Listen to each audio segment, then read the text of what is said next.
오늘은 한 마음이라고 하는 제목으로 여러분과 함께 여호수아서를 함께 나누기 원합니다. 이제 앞으로 몇 달간 여호수아서를 통해서 우리에게 주신 하나님의 은혜를 우리가 기대합니다. 이스라엘 백성들이 모세와 함께 출애굽 이집트에서 나왔는데 가나안 땅에 들어가지 못하고 광야에서 뱅글뱅글 돌다가 온 비참함과 아픔을 겪다가 결국 다 죽게 됐지요. 그리고 20세 밑에 사람, 광야에서 새로 태어난 사람들만 가나안 땅에 들어가는 그런 것을 우리가 출애굽기와 신명기를 통해서 다 살펴봤습니다. 그런데 그 가나안 땅에 못 들어갔던 그 사람들이 왜 이제는 가나안 땅에 들어가게 되었을까? 하나님의 비전과 약속이 있으면서도 불구하고 왜 광야 생활을 할 수밖에 없었는데, 그런데 왜 그들이 이제는 가나안 땅에 들어갈 수 있는 특권을 누리게 됐을까? 어떤 부분이 갖춰졌고 어떤 부분이 하나님의 마음에 들었기 때문에 그랬을까? 이런 부분을 살펴보면서 오늘 우리는 우리 교회를 향하신, 또 우리 가정을 향하신, 우리 한 사람 한 사람 개인을 향하신 하나님의 음성을 듣기를 원합니다. 하나님은 준비되지 않은 사람, 하나님께서 쓰시기에 합당하지 않은 사람은 아직 사용하지 않으십니다. 그저 광야를 통해서 다듬는 시간이 필요할 뿐이에요. 그런 교회는 아픔과 갈등이 많고 성숙할 수 있는 시간을 가질 뿐입니다. 그럼 저는 오늘 여러분과 함께 우리 교회와 우리의 가정이 어떻게 광야에서 벗어나고 그리고 새로운 땅을 향해서 나아갈 수 있는지 그 비결을 함께 나누려고 하는 거예요. 광야 생활은 벗어나고 싶다고 벗어나지는 것이 아니에요. 때가 되어야 벗어나고, 그 때는 그냥 단순히 타이밍, 시간이 지난다는 것이 아니라 하나님의 요구와 하나님의 기준이 끝났을 때, 이루어졌을 때 저절로 벗어나게 되는 거예요. 그러면 이스라엘 백성들에게 하나님이 어떤 것을 보시고 이제 때가 되었다라고 판단을 하셨을까? 이스라엘 백성과 여호수아의 그 마음의 태도, 삶의 태도가 어떻게 바뀌었을까를 함께 살펴보는 것입니다. 그래서 제가 오늘 여러분과 함께 제목을 한 마음이라고 하는 단어를 사용했습니다. 이스라엘 백성들에게 그 하나님 앞에 합당했던 그 한 마음의 첫 번째는 뭐냐면, 비전으로 한 마음이 될 때 하나님이 그들을 가나안 땅을 주신 거예요. 하나님의 일이 이루어지려면 가장 중요한 것은 비전입니다. 비전으로 한 마음이 되는 거예요. 여호수아도 완전하진 않아요. 이스라엘 백성도 완전하진 않습니다. 정복하는 과정 속에 시행착오도 겪게 하고 또 실패도 겪습니다. 그럼에도 하나님은 그들을 준비되었다고 보시고 나아가게 하신 거예요. 그게 뭐냐면 온 백성들이 한 마음으로 하나님의 약속을 붙들었고 하나님의 비전을 붙들었기 때문에, 마음이 모아졌기 때문에 하나님은 허락하신 거예요. 하나님의 일은 완전한 사람이 이루는 것이 아닙니다. 모든 것이 다 갖춰져야 되는 거 아니에요. 몇 가지 중요한 부분이 갖춰지면 하나님이 그 사람을 통해서 시작하시는 것입니다. 그것이 뭐냐면 하나님의 약속, 하나님의 비전을 가슴에 품고 강렬히 사모하고 그것을 추구하되 전심으로 추구하는 마음이 되었을 때 하나님은 그 사람을 통해서 하나님의 일이 이루어지게 하는 거예요. 이스라엘 백성들은 아브라함과 이삭과 야곱에게 주신 약속을 붙들었고, 모세도 그것을 붙들었어요. 여호수아라는 그 이름도 원래는 호세아였는데 나중에 하나님이 바꿔주셨는데, 호세아라는 뜻도 구원이에요. 여호수아는 하나님이 구원이시다, 여호와가 구원이시다. 이스라엘 백성들 가슴속에 간절히 사모하는 그 소원, 그 약속이 있었어요. 그런데 왜 그들이 모세와 함께 갈 적에는 그런 인생의 광야 생활을 할 수밖에 없었을까? 모세의 리더십이 부족했을까? 그렇지 않아요. 아직은 가나안 땅에 들어갈 만큼 그들의 온 믿음이 갖춰지지 아니하고 한 마음이 되지 못했던 거예요. 모세가 아무리 믿음이 탁월하고 여호수아와 갈렙이 아무리 믿음의 말을 한다 할지라도 전체 회중이 믿음으로 하나가 되지 않으면 아직은 광야에서 머물러야 할 시간이 되는 것입니다. 그들은 하나님을 신뢰하지 못했기 때문에 하나님의 역사와 기적들을 바라보면서 놀라기는 해요. 야, 그렇구나. 그런데 실제 현실에 부딪히고, 그리고 내가 원하는 것이 내가 원하는 시간에 이루어지지 않을 때 그들 가슴속에는 불평이 나오고 원망이 나오고, 이 불평과 원망 내면에 뭐가 있냐면 불신 감정이 있는 거예요. 하나님을 향한 불신의 마음들이 그들을 사로잡고 있었어요. 그래서 그들은 가나안 땅에 합하지 못하는 거예요. 여러분 지금 입에 불평과 원망이 있다면 하나님을 향해서, 교회를 향하여, 여러분 자신의 인생을 향하여 마음에 원망과 불평이 있다면 빨리 극복하세요. 그렇지 않으면 여러분은 끊임없이 광야 생활을 하다가 죽을 때까지 광야 생활을 할지도 몰라요.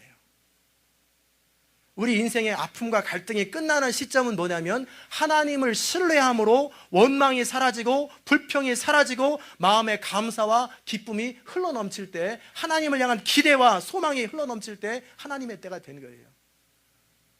여호수아나 갈렙이나 모세나 모든 이스라엘 백성들이 다 동일하게 현실을 바라봤어요. 찬송가에 나와 있는 것처럼 죽을 일 뿐인 것, 답답하고 치러야 될 대가가 너무나 크다는 사실도 봤어요. 그러나 그것을 바라보기보다는 하나님의 약속을 바라보고 하나님의 비전을 바라보면서 무엇을 선택하냐면 기쁨을 선택하는 거예요. 여러분의 삶의 자리 가운데 힘들고 어렵고 답답할 때 우리는 뭘 선택하냐면 원망을 선택해요. 좌절을 선택하고 포기를 선택해버려요. 그래서 실패하는 인생이 되는 거예요. 어떠한 상황, 어떤 처지에서도 우리가 믿음으로 말미암아 기쁨을 선택하고 하나님을 신뢰하는 것을 선택하는 거예요. 그 선택은 누구에게 있냐면 우리한테 있어요. 믿음으로 말미암아 믿음의 사람들은 똑같은 현상에 긍정적인 단면을 바라보는 거예요. 그리고 믿음을 선택하고 긍정적인 걸 바라보는 거예요. 이런 사람 주변에 있는 사람들은 모두가 긍정적이 돼요. 그러나 똑같은 현장을 바라봐도 부정적인 쪽을 바라보는 사람이 있어요. 그런 사람 주변은 다 부정적이 돼요. 그래서 영이 비슷한 사람끼리 끼리끼리 모이는 거예요.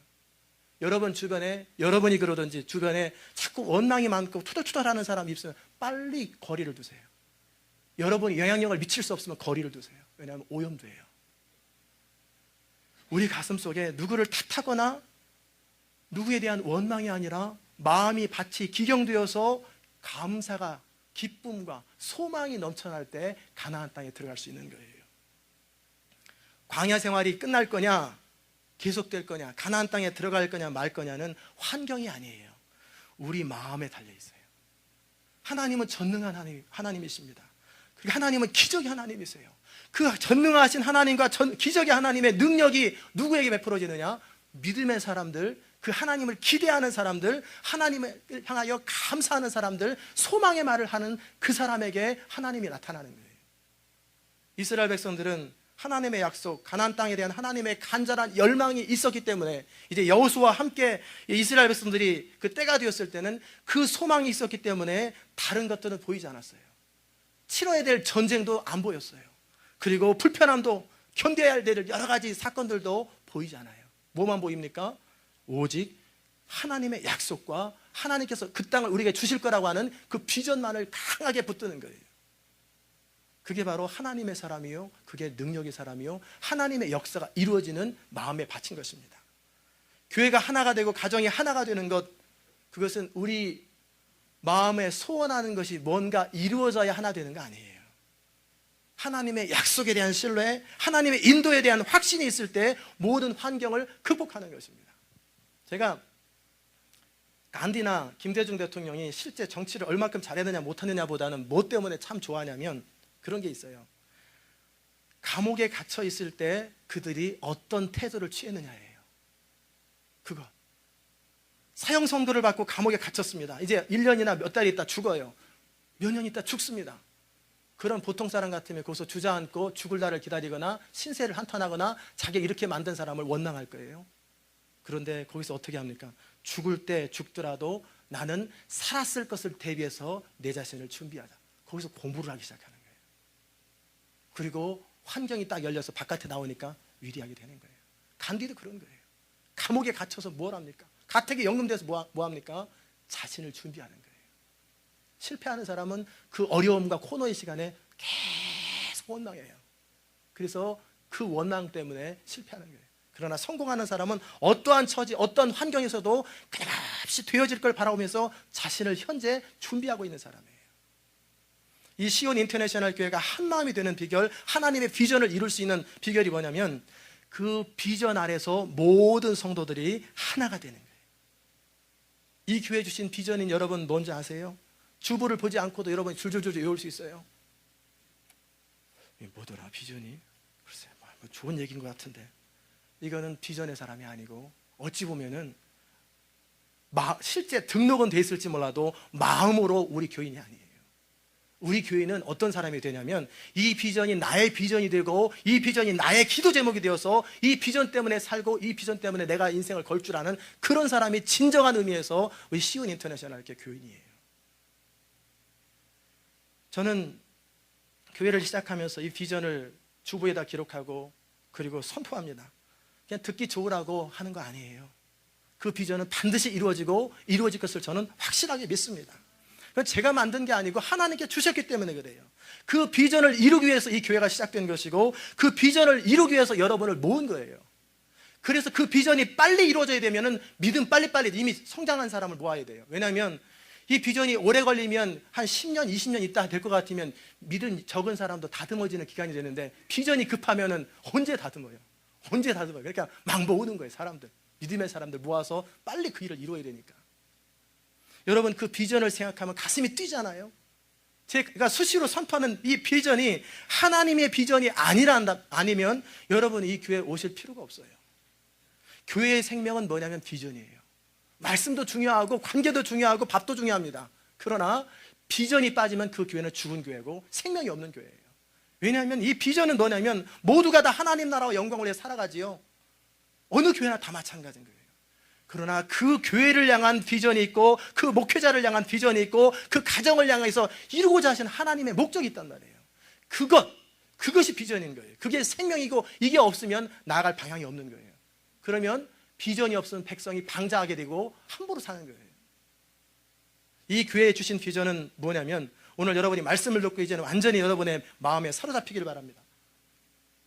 모든 교회 위에 뛰어난 교회가 된다고 말씀하셨어요.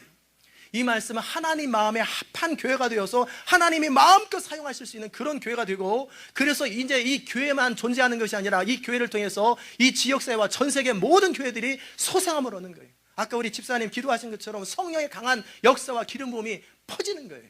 모든 교회를 살리는 교회, 그런 교회, 남은 자의 교회, 믿음을 지키면서 바알에게 무릎 꿇지 않는 남은 무리들이 이 시온의 공동체요, 그런 교회라는 거예요.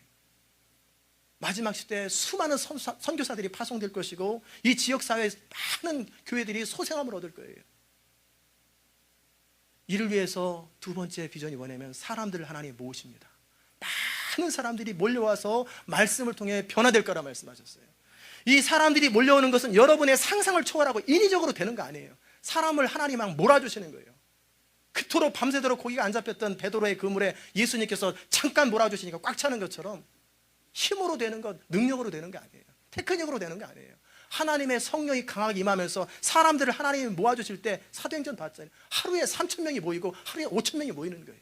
그게 하나님이 우리 교회에 주신 비전이에요. 정말 여러분이 상상을 초월할 만큼 한 번도 본 적이 없는 그런 사람들이 모일 거예요. 다양한 민족이 함께 모여서 그 비전을 이룰 거예요. 그래서 이 사람들이 와서 뭐 합니까? 말씀을 통해서 변화될 거예요. 말씀을 통해서 변화되는 것, 그것이 이 교회에 주신 두 번째 비전이에요. 여러분이 말씀을 듣고 나면 아플 거예요. 힘들 겁니다. 그럼에도 불구하고 피하지 마세요. 고개 숙이지 마세요. 그리고 눈으로 감지 마시고 귀를 닫지 마세요. 왜?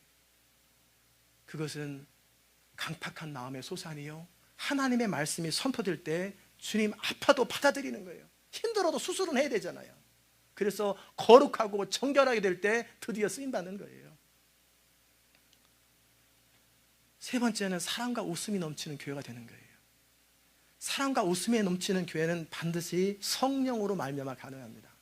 인간적인 정의나 관계를 통해서 뭐 그런 정의 넘치는 사람, 관계를 잘하는 사람이기 때문에 하나가 되는 건 비전이 아니에요. 인간의 테크닉이에요. 우리는 한국 사람입니다. 이민자들이에요. 그러면 실제 우리의 모습을 인정해 봐야 돼요. 두 사람이 동업도 잘 안 돼요. 부부도 잘 마음이 안 합해져요. 오직 그냥 톡톡톡톡 튀는 모래알처럼 시멘트가 들어가고 물이 들어가야 되는데 이런 게 빠지면 그냥 항상 모인 것 같은데 쏟으면 다 낫게 해요. 이게 우리의 민족의 특성 중에 하나예요. 슬프지만 지금까지 봤을 때 그래요. 그런데 무슨 수로 우리가 하나가 되겠어요? 어떻게 다른 사람의 연약함과 약점을 삼아주고 받아주고 보호해주고 그게 되겠어요? 지적하고 판단하기가 더 쉽지. 우리 힘으로는 하나됨을 누리지 못해요.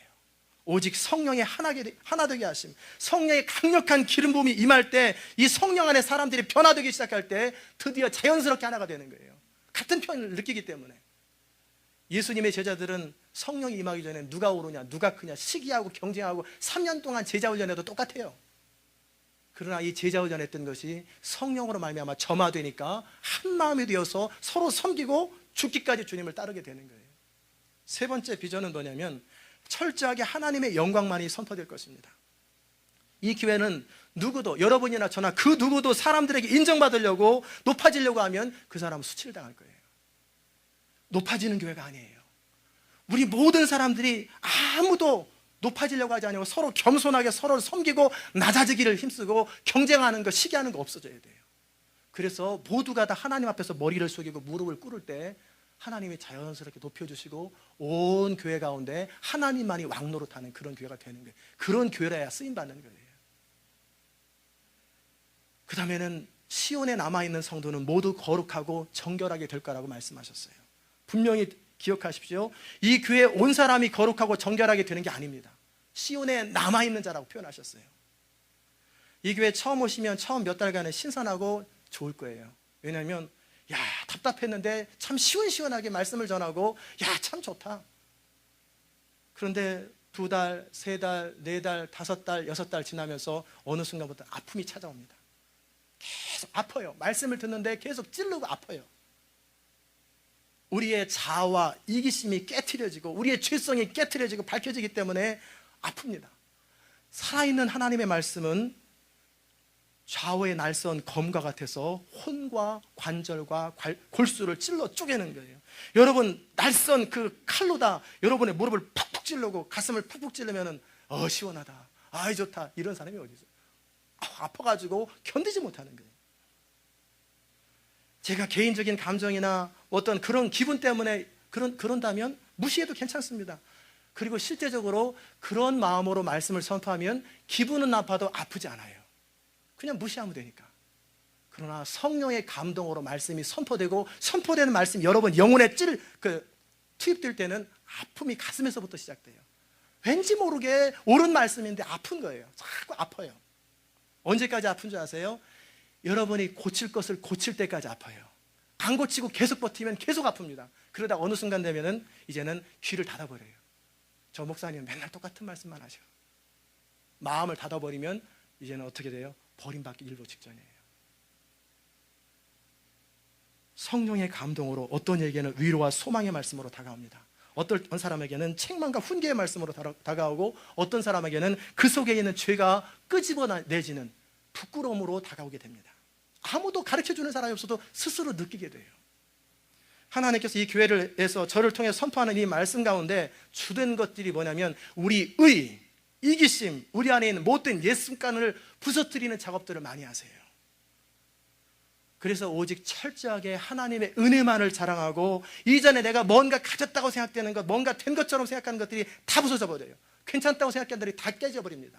그래서 깨끗한 사람들, 정결한 사람, 말씀으로 변화된 사람이 될 때 드디어 쓰임받게 되기 때문에 그렇습니다. 하나님이 사용하지 않을 사람은 다듬지 않습니다. 하나님이 사용하기 원치 않는 사람은 굳이 다듬어서 뭐 하겠어요? 그렇게 살다가 죽는 거죠. 그러나 하나님의 사람이기 때문에 다듬고 하나님의 사람이기 때문에 말씀으로 정화시키는 거예요. 진리로 너희가 거룩하게 된다고 요한복음 17장에서 우리 주님 말씀하셨어요. 또 하나는 이런 게 있어요. 교회마다 색깔이 있습니다. 스타일이 있어요. 제가 이렇게 3년을 목회하면서 가만히 보면은 우리 교회에 자연스럽게 적응 잘 하시는 분이 있는 반면에 어떤 분은 계속 적응을 못 하시는 분들이 계세요. 색깔이 틀려요.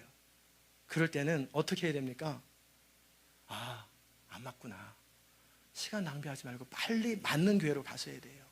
왜냐하면 그냥 버티는 게 좋은 게 아니라 예배를 드리면 하나님의 음성이 들리고 확신이 생기고 점점 믿음이 자라고 하나님께 점점 가까워져야 되는데 예배를 드리면 드릴수록 점점 하나님과 멀어지고 답답해지고 그러면은 이게 문제가 되는 거예요.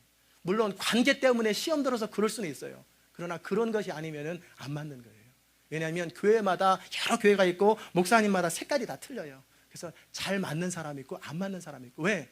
사람이 다양하기 때문에 교회도 다양한 거예요. 때때로 우리 교회 안에서 제 영성의 스타일은 뭐냐면 본질과 근본적인 부분들을 잘 터치합니다. 그러다 보니 여러분의 말씀을 들으면서 정면으로 부딪히는 것들이 참 많을 거예요. 탁탁 그냥 가슴에 팍팍 부딪히는 것들. 제가 여러분을 힘들게 하려고 고의적으로 그러는 게 아니에요. 말씀을 준비하다 보면 물론 생각나는 사람들이 있더라고요. 그럴 때 참 고민이 돼요. 이 말씀을 선포하면 그 사람 아플 텐데. 근데 하나님은 말씀을 주셨고, 그럼 어떻게 해야 됩니까? 그 사람 아플까 봐 덮어버리면, 사람을 기쁘게 하면 나는 하나님의 종이 아니로다. 그래서 아파도 선포하는 거예요. 그러면서 기도하는 거죠. 하나님, 그 말씀을 통해서 변화되게 하여 주옵소서, 소생되게 하여 주옵소서. 그 다음에 비전은 뭐냐면, 이 교회는 다양한 민족이 하나님께 경배하는 인터내셔널 처치입니다.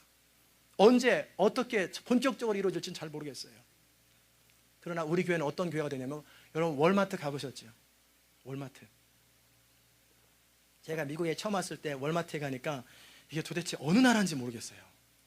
온통 세상의 사람들이 다 모여가지고, 이게 백인도 있고 흑인도 있고, 이게 미국인지 아프리카인지 인도인지 중동인지 전부 구분이 안 되는 거예요. 그런 교회가 천국 같은 교회예요. 그런 교회가 우리 교회를 향한 하나님의 비전이에요. 다민족들이 함께 어울려서 하나님을 경배하는 그런 교회로 이 교회를 부르셨어요. 이 교회의 부르심대로 나가지 않으면 하나님의 영은 나중에 함께하지 않습니다. 지금까지는 시온 인터내셔널 교회가 아니라 시온 한인교회였죠. 한인들만 있잖아요. 그러나 이제 방향을 하나님이 트는 거예요. 어떻게? 인터내셔널 처치로. 제 마음의 소원은 뭐냐면, 하나님 말씀하신 건 아니에요. 소원은 한인들은 10%만 있고 90%는 수십 개의 민족들, 수백 개의 민족들이 모이는 그런 교회가 되면 참 좋겠다. 정말 다양. 그래도 퍼센테이지 상으로는 한국 사람이 제일 많지요. 10%나 되니까. 근데 많은 다른 인터내셔널 교회 하는 교회들이 보면은, 백인들이 하시는 교회 보면은 90%, 80% 뭐가 같은 민족이에요. 그것이 아니라 다민족들이 함께 어우러지는 교회, 그런 교회가 되었으면 좋겠어요. 이 일에 우리 한국 사람들이 이 미국 땅에서 하나의 미랄이 되는 거예요. 그저 미국 사는 동안에, 이민사회 하는 동안에 힘드니까 그저 위로받고 격려받고, 그래서 살 수 있는 소망을 얻고, 그래서 그렇게 살다가 자식들 키우다가 죽는, 이것을 위해서 필요한 것이 교회가 아니라, 그것은 메인테인하는 교회예요. 그런 교회를 우리 교회를 부르신 거 아니에요. 우리 교회는 이 땅의 많은 민족들을 살리고 교회들을 소생하면서 하나님 나라 확장하는, 그래서 세계 구석구석에 수많은 선교사들을 이 교회 안에서 파송하고 하나님의 사람들이 보내질 거예요. 그런 교회로 이 교회를 부르셨어요. 그리고 다음 비전은 모든 집회 가운데 하나님이 함께 하신다고 그랬는데, 제가 말씀을 선포할 때나, 누가 말씀을 선포할 때나, 이 주일 예배뿐만 아니라 수요 예배, 새벽 기도회, 유치부, 아동부, 유스그룹, 셀그룹 안에서 예수 그리스도의 이름으로 모이는 모든 집회 가운데 하나님 함께 하시는 거예요. 그래서 그 집회 가운데 하나님의 임재가 있고, 어떤 기도 모임이든 어떤 찬양 모임이든 어떤 셀 모임이든 그 사람들이 하나님을 사랑하고 하나님을 경외하고 이 비전에 동참하면 그 모임 가운데 그리스도의 임재가 있는 거예요. 왜? 교회 주신 비전이 모든 집회 가운데 하나님이 함께 하시다고 했어요. 그래서 마지막 비전이 뭡니까? 이 모든 것을 통해서 시대적 부흥의 통로로 사용하신다고 했어요. 하나님의 대부흥이 이제 오게 될 거예요.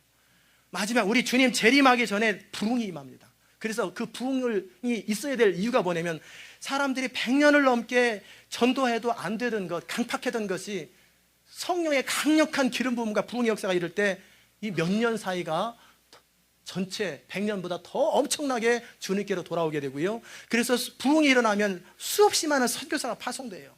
사람들이 보통 때는 그저 어려운 일 하기 싫고 고생되는 일 하기 싫어한단 말이에요. 그저 편안하게 살고 싶은데, 하나님의 강력한 부흥이 임하면 사람들이 회복되고 변화되고 하나님의 영광을 위해서 헌신할 마음이 생기면서 구석구석으로 막 나가요. 막 나가게 돼요. 수없이 많은 선교사가 파송되는 건 그게 부흥, 리바이벌 무브먼트예요. 그럴 때 여러분 가운데 그 일에 쓰임받을 사람이 있을 거예요. 여러분 가운데 예언을 하는 사람이 있게 되고, 병고침의 은사가 있게 되고, 어떤 선교의 마인드가 생기고, 가르침의 은사가 생기고, 사도행전의 여러 기사와 표적들이 여러분을 통해서 이루어질 거예요. 여러분이 사모하면서 준비하는 그 사람은 쓰임받을 거예요. 밤에 여러분 가운데 안 됐으면 좋겠지만, 없었으면 좋겠지만, 이런 사람들 생길 수 있어요. 비난하고 빈정거리고 저게 뭐냐 하고 기웃기웃하는 사람들, 그리고 구경하는 사람들 생길 거예요.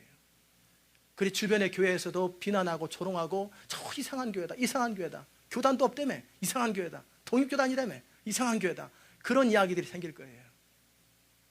그럼에도 불구하고 결국 어떤 일이 생기냐면 하나님께서 이 모든 것을 이루신다라고 하는 사실을 모든 사람의 입으로, 이제 믿는 사람이나 안 믿는 사람 모든 사람의 입에서 하나님이 하셨습니다라고 고백되어지는 그 일, 하나님의 영광을 찬양하는 일이 생겨나게 될 것입니다. 대부흥이 몰려오면 수많은 사람이 회개하고 수많은 사람들이 하나님께 헌신하게 돼요. 이 비전, 이 교회에 주신 이 비전은 제 개인 의견이 아니에요. 여러분이 진정으로 성령 안에서 기도하고 이 비전을 얻고 기도하면 하나님께서도 동일하게 제 마음에 주셨던 것처럼 여러분 가슴을 치실 거예요. 그래서 여러분이 그 비전에 사로잡히게 될 거예요. 그래서 모든 성도들이 이 비전에 한 마음으로 동참하게 될 때 이 교회는 하나님의 일을 이루는 교회가 되는 거예요. 두 번째는 어떤 거냐면 하나님의 말씀에 순종함으로 한 마음이 되는 거예요. 하나님께서 여호수아에게 뭐라고 말씀하셨습니까? 내가 내 종 모세를 통해 너에게 준 말씀을 주야로 묵상하고 그 가운데 기록한 대로 다 지켜 행하라. 그리하면 형통하게 될 것이다.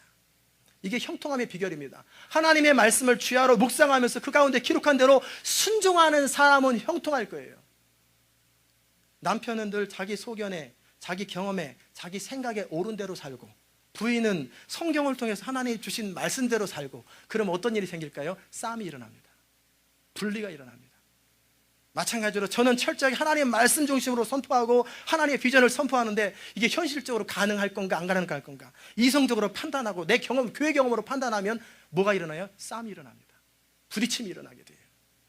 또 성경을 해석하는데도 각자 자기 소견에 옳은 대로 성경을 해석해버려요. 그러면 갈등이 이루어지고 나눔이 일어나는 거예요. 그래서 하나님께서 영적 지도자를 세워주신 거예요. 그래서 영적 지도자를 통해서 하나님의 말씀을 볼 수 있는 시각을 키우고, 그래서 같은 시각으로 같은 렌즈로 한 말씀을 바라보는 거예요. 그래서 같은 말씀을 바라봐서 같은 비전을 가지고 하나님 앞에 순종하게 될 때 이 교회는 하나님이 쓰시는 교회가 되는 것입니다. 하나님의 약속의 말씀을 붙든 사람은 그 말씀을 붙들고 담대해야 돼요. 담대해야 돼요. 여호수아에게 많이 하셨던 말씀이 뭐예요? 강하고 담대하라. 하나님의 말씀이 없는 사람은 흔들립니다. 왜냐하면 내 생각이니까, 내 의지니까 상황에 따라 늘 흔들려요. 저는 교회를 개척하시는 분이나 또는 교회를 시작하려고 하시는 분에게 꼭 묻습니다. 또는 부임해 오려고 하는 사람한테 물어봐요. 뭘 물어보냐면 하나님의 확실한 인도하심을 받았습니까? 어떤 환경, 어떤 코너에서도 흔들리지 않을 만한 강렬한 하나님의 비전이 있습니까? 물어봐요. 말씀이 있습니까? 없으면 어느 순간에 그 사람은 그만둡니다. 사람은 어떤 일을 하든지 위기가 있고 코너가 있어요. 주저앉고 싶을 때가 있는데 그때 일으키는 힘이 뭡니까? 하나님의 말씀이요, 하나님의 비전이에요. 이것 때문에 다시 일어나고 이것 때문에 다시 소생하는 거예요. 하나님께서 왜 말씀을 주야로 묵상하라고 했냐면 이 강력한 비전을 내 마음에 받아들인다 할지라도 우리는 누구예요? 인간이에요. 자꾸 넘어져요. 현실에 자꾸 부딪히고 무너지고 좌절하는 것이 어쩔 수 없는 여러분과 저의 한계예요. 저도 그래요. 그럴 때마다 뭐 하라는 거예요? 하나님의 약속의 말씀을 보면서 그 말씀 가운데 계속 우리의 믿음이 자라고 우리의 생각이 하나님을 향해서 계속 열려지는 거예요. 타국에 간 남편이 쓴 편지를 바라보면서 사랑을 계속 확인하는 것처럼 하나님의 말씀을 수시로 바라보면서 늘 그 묵상하면서 우리 가운데 믿음이 계속 자라면 자랄수록 우리는 확신에 찬 사람이 되는 거예요. 여러분, 아무리 바빠도 성경 읽으세요. 아무리 바빠도 우리는 어디 갑니까? 화장실은 가잖아요. 그렇죠? 아무리 바빠도 밥은 먹잖아요. 잠은 자잖아요. 왜? 이거 안 하면 안 되니까. 이거 안 하면 큰일 나고 죽으니까. 그거보다 더 간절한 마음으로 하나님 말씀을 읽으라는 거예요. 하나님 말씀을 그 정도 사모하게 되면 우리 영혼이 살아나고 우리 안에 믿음이 자라기 시작해요. 우리의 믿음이 자라면 걱정과 근심이 사라지기 시작하고 원망과 불평이 사라지기 시작해요. 그러나 우리의 믿음이 떨어지기 시작하면, 말씀이 우리를 사로잡지 못하면 어느 순간 개인적으로는 걱정과 근심이 많아지고 환경적으로는 원망과 불평이 생기고 누군가 주변 사람을 자꾸 탓하는 거예요. 비난하는 말이 우리 가슴속에서 자꾸 흘러나와요. 왜? 믿음 떨어졌다는 얘기예요. 그 말은 뭐예요? 성경 안 본다는 거예요. 새가족이나 교회에 대해서 궁금한 사람들에게 이렇게 말씀과 기도를 소홀히 하는 사람의 이야기를 들으면 부정적인 얘기만 합니다. 그러면 그 사람은 떠나게 돼요. 한 사람도 주께로 교회로 인도하지 못했는데 나 때문에 누군가 내 이야기 듣고 떠난다면 그건 비극이에요. 아까 말씀드린 것처럼 새가족이 올 적에 너무 강요 안 해도 돼요. 한 번, 두 번 참여하고 세 번 참여하면서 성령께서 그 마음에 평강을 주시고 성령께서 확신을 주시고 이 교회라고 하는 어떤 느낌과 그런 것들을 주면 남아있는 거예요. 그러나 불친절하게 대할 필요는 없고 무관심할 필요는 없어요. 그러나 그런 것이 없고 예배를 계속 두 번, 세 번 참여해도 내 안에 하나님이 함께하고 이 예배 가운데 나랑 맞는다라고 하는 확신이 없는 사람은 또 찾아야 돼요. 그래서 나에게 딱 맞는 교회가 있어요. 내 마가 그 예배를 참석하면 내 믿음이 소생되고 하나님을 향한 마음이 소생되는 그런 예배가 있어요. 그런 교회가 있단 말이에요. 그런 교회에서 신앙생활을 하는 거예요.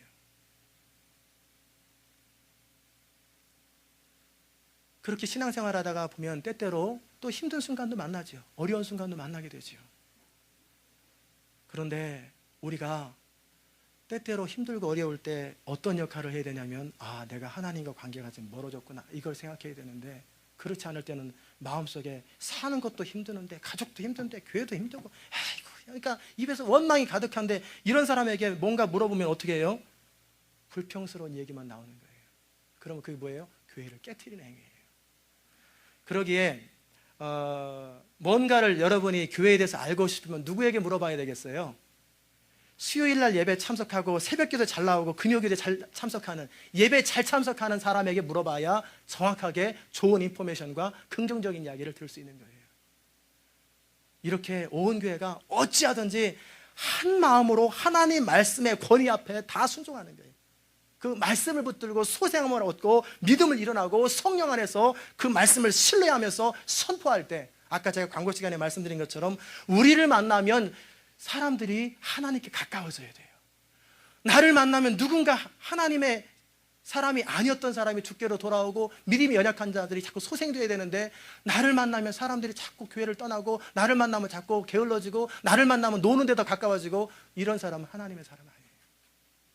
사랑하는 성도 여러분, 우리는 어찌하든지 아침, 점심, 저녁 어찌하든지 하나님 말씀을 주야로 묵상하여 그 가운데 기록한 대로 행하는 사람이 되십시오. 여러분이 밥은 드시잖아요. 그래서 이 하나님의 말씀을 혹시 까먹었으면 안 봤으면 자기 전에라도 읽고 어떻게든지 생새를 갈고 하나님 말씀을 읽어야 돼요. 그래야 형통하다 그랬어요. 우리 인생은 아침부터 밤늦게까지 수고하고 애쓴다고 되는 거 아니에요.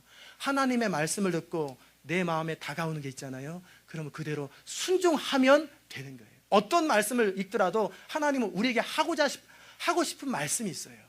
그 말씀을 순종하기 시작하면 형통함이 풀리기 시작하는 거예요. 계속 인생의 문제가 풀리기 시작하는 거예요. 세 번째는 어떤 마음으로 하나가 되어야 되냐면 영적 지도자의 리더십 안에서 하나가 되어야 돼요. 여호수아가 이스라엘 백성들을 향한 하나님의 비전을 받았을 때 지도자들에게 선포합니다.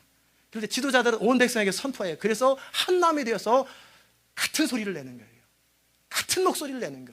이것이 하나님의 교회예요. 하나님이 원하시는 교회예요.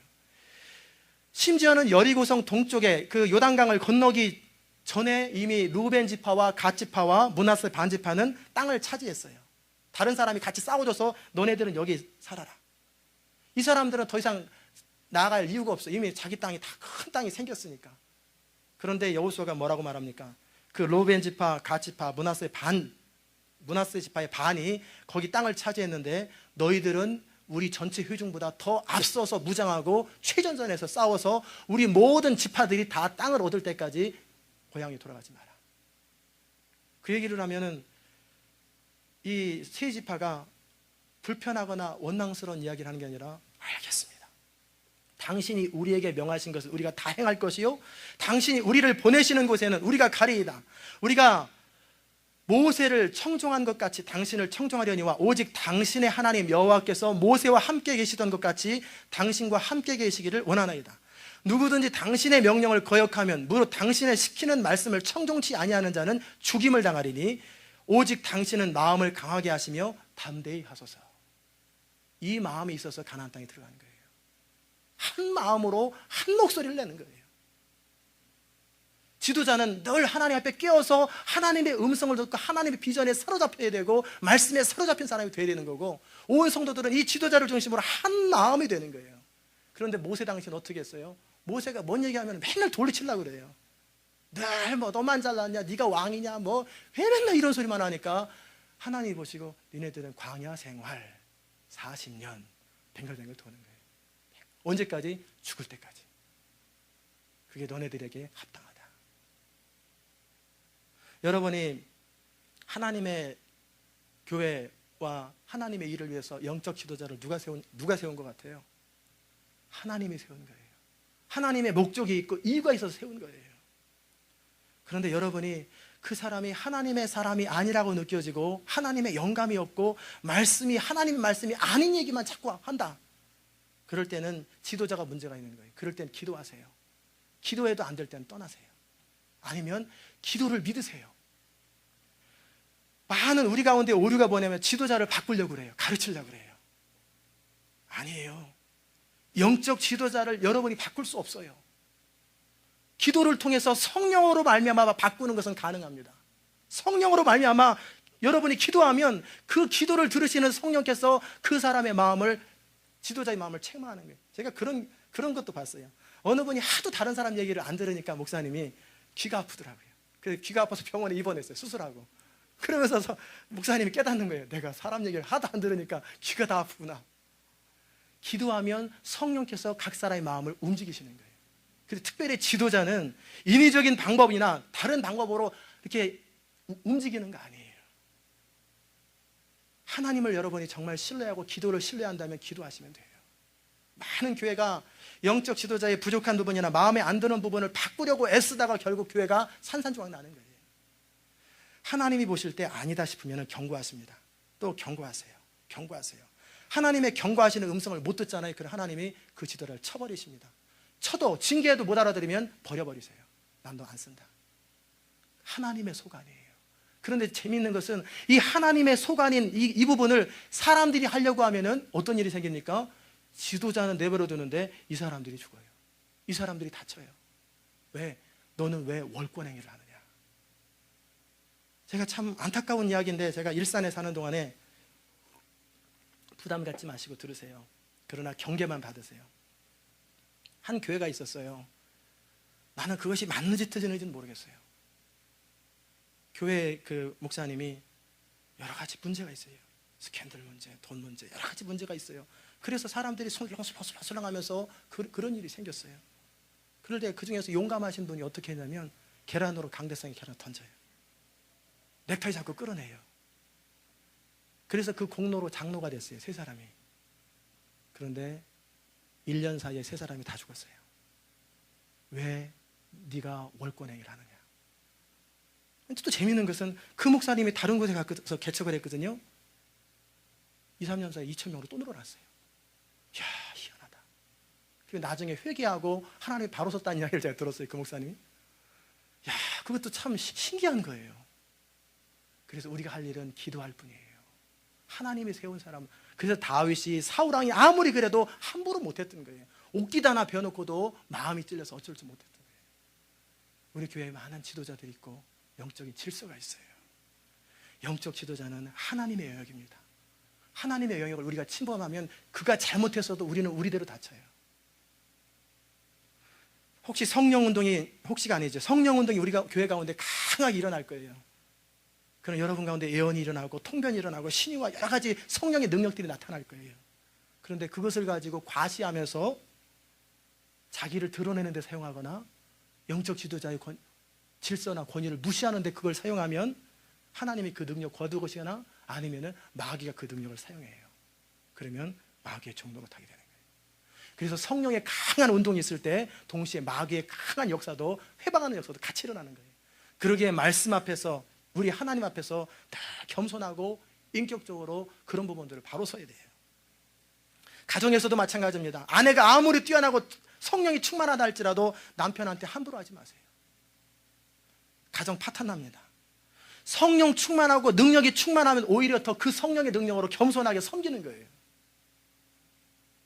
내가 기도 많이 하고 성령 충만하다고 남편 우습게 하려고 함부로 하면 하나님 그 가정 깨트리시고 그 능력 걷어가십니다. 오히려 겸손하게 중요한 의사결정에서는 남편 의견을 따르는 거예요. 왜요? 하나님이 가정의 머리로 남편을 뒀기 때문에 그래요. 믿음이 없다고 무시하는 거 아니에요. 오히려 여러분이 믿음이 있다면 기도 가운데 남편이 다른 의사결정을 하는 것 같으면 기도하면 되잖아요. 기도 가운데 하나님께서 바로의 마음도 바꾸시는데 남편의 마음을 바꿀 수도 있잖아요. 그 기도를 신뢰하고 그 하나님을 신뢰 안 하고 잔소리하면서 힘으로 다 남편을 찔러 이기려고 하니까 남편이 점점 교회를 떠나는 거예요. 그리고 점점 혼자만 그러지만 가정은 파토나고 그래서 비극을 겪는 거예요.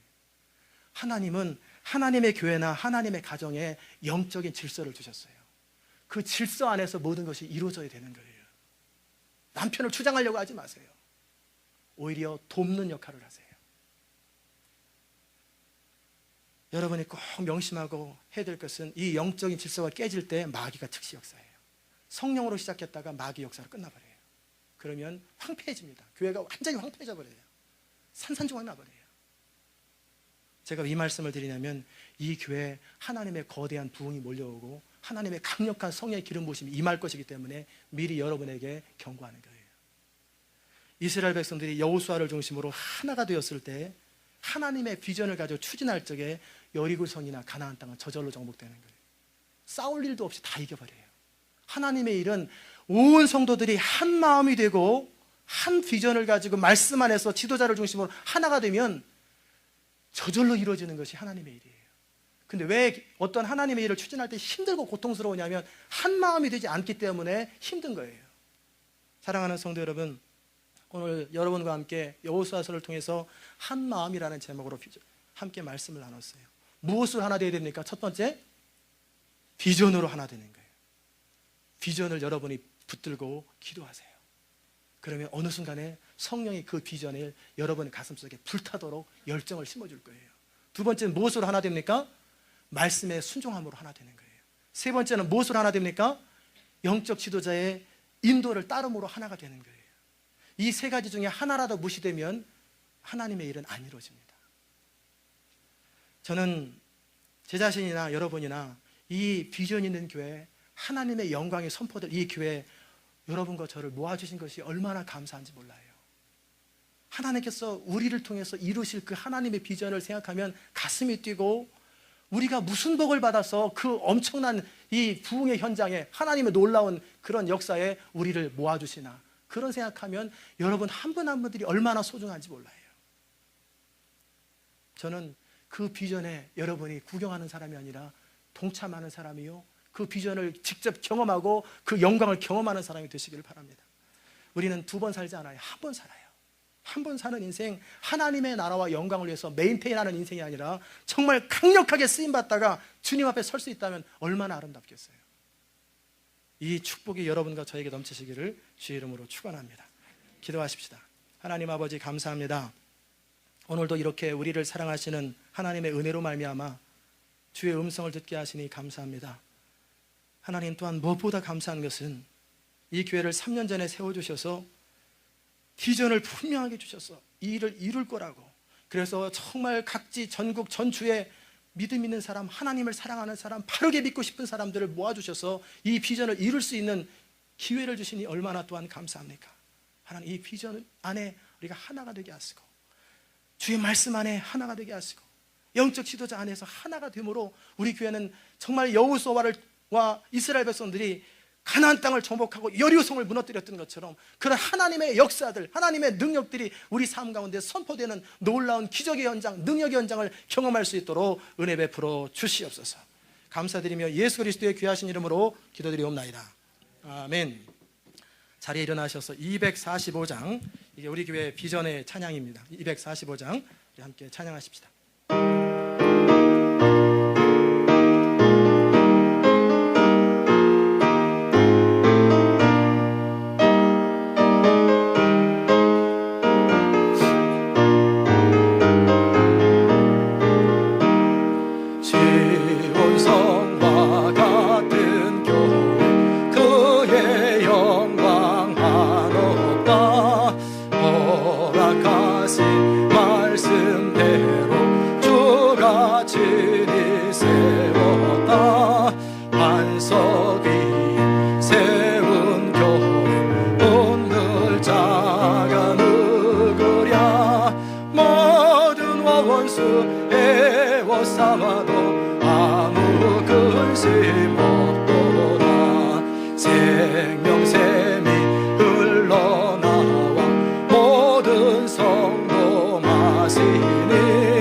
언제든지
하나님 아버지, 주의 은혜를 감사합니다. 우리를 사랑하시고 우리를 불쌍히 여기시고 우리를 존귀하게 여기셔서 비전 있는 교회에 모이게 하시고 하나님의 그 영광스러운 부흥의 연장에 우리를 참석시키실 것을 바라보며 감사를 드립니다. 이 교회 주신 비전이 얼마나 놀랍고 얼마나 크고 하나님의 마음을 정말 시원케 하는 그 교회, 하나님이 정말 원하시는 교회가 되는 것이 우리 얼마나 큰 소망이요 얼마나 큰 기쁨입니까? 이민의 삶을 살면서 때로는 좌절되고 아프지만 함께 이 교회 안에서 이 교회를 통해서 이루기 원하시는 하나님의 비전에 함께 동참하며 각자의 역할을 감당하며 하나님의 각 사람의 은사와 탤런트를 통해서 이루고자 하실 그 비전을 함께 이뤄갈 때 우리 인생이 빛날 줄 믿사오니 주님 그 영광에 동참하는 축복을 더하여 주시옵소서. 오늘도 주님 앞에 귀한 예물을 드렸습니다. 이 예물을 주님 받으시고 하나님의 나라와 영광을 위해서 아름답고 귀하게 쓰임받을 수 있도록 은혜 베풀어 주옵소서. 우리 생명의 시간을 투자하여서 물질을 벌었고 이 물질을 주님 앞에 모든 것이 주께로부터 왔기에 주님께 드렸사오니 이 물질이 쓰이는 곳에 생명이 살아나는 역사가 있게 하시고 하나님의 능력이 나타나는 그런 귀한 은총을 더하여 주시옵시고 하나님 나라가 확장되는 놀라운 그런 계기가 될 수 있도록 이 물질이 사용될 수 있도록 은혜 베풀어 주옵소서. 11주 예물을 주께 드린 사랑하는 성도들 주께서 복을 주시고 은혜 베풀어 주시고 그들의 창고가 넘쳐서 물질을 통해서도 하나님의 나라를 확장하는 그런 일에 가치 있고 존귀하게 쓰임받을 수 있도록 은혜 베풀어 주옵소서. 하나님 감사 예물을 주께 드린 사랑하는 성도들 감사하는 마음을 통해서 주의 기적을 경험하게 하시고 하나님의 능력을 경험하게 하여 주시옵소서. 또 매 주일 예배마다 주일 예물을 가지고 주님께 나온 사랑하는 성도들 예배 때마다 주의 음성을 듣고 그 음성이 우리의 삶을 변화시키는 축복을 경험하게 하여 주옵소서. 생명을 사랑하여 선교 구제 장학 전도 예물로 주께 드린 성도들 그의 나라와 그의 의를 구함과 같이 이 모든 것이 토해지는 축복을 허락하여 주옵소서. 교회를 사랑하여서 여러 가지 각자의 자리를 지키며 봉사하는 주의 성도들 하나님 마음에 합한 자가 되어 하나님의 은혜 가운데 존귀한 인생 되게 하여 주옵소서. 오늘도 주의 음성 앞에 우리가 감사드리며 예수 그리스도의 귀하신 이름으로 기도드리옵나이다. 아멘. 이제는 우리 주 예수 그리스도의 귀하신 은혜와 하나님 아버지의 무한하신 사랑과 성령의 감동 교통하시는 역사가 하나님의 비전을 이루기 원하는 주의 귀한 성도들 머리 위의 인생 가운데 이제부터 영원까지 함께 하시기를 간절히 축원하옵나이다.